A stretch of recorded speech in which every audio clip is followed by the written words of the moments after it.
Sandy inlets are in a dynamic equilibrium between wave-driven littoral drift acting to close them, and tidal flows keeping them open. Their beds are in a continual state of suspension and deposition, so their bathymetry and even location are always in flux.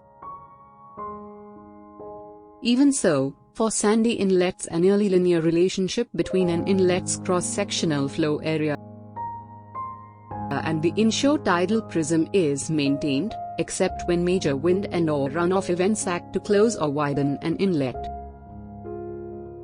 Inlet location can be stabilized by jetties, but dredging may still be necessary to maintain a navigable channel. Armoring with rock large enough to resist erosion can protect an inlet bed or river mouth from excessive storm flow erosion. Armoring can also be used as a stratagem to close inlets.